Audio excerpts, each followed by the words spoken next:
整装出发，厉志成、厉志南兄弟俩准备进行田野调查。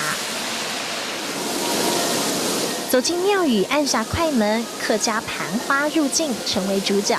它是用一个小的塑胶碗把它盘叠起来。这对兄弟党的职业是修车师傅，文史工作者这头衔是责任也是使命。搜集影像之后，回到工作室创造大惊喜。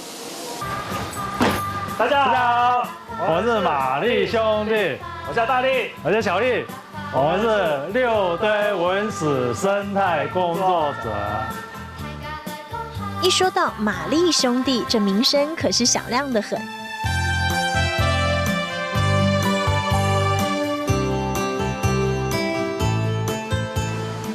打开电脑，密密麻麻的文字排成一篇篇文章。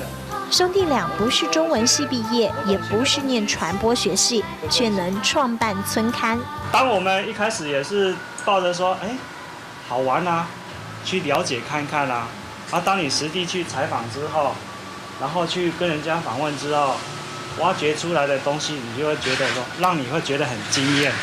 自掏腰包推广村刊，从一开始被当诈骗集团拒于千里之外，到后来村民主动订阅，力量开始发酵。爱这块土地，按你说的保存，因为这个东西不去采访，不去给它保留，以后没人知道了。对，会没落，会凋零。有记下嘅，有记下嘅，有记下嘅，光真爱我，欢喜在不同不同。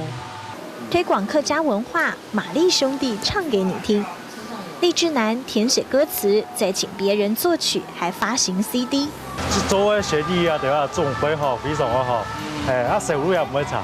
係啊，希望大家嚟幫助。老闆嘛開唔到咧嗬。開唔到。修车厂里的小摊位，专门为客家文化發聲。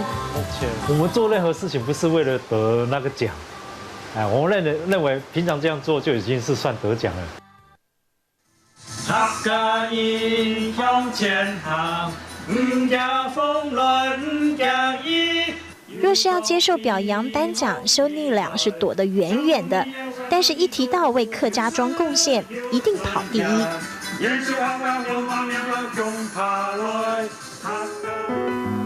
放下螺丝，黑手师傅按快门拍客庄，敲键盘写文化。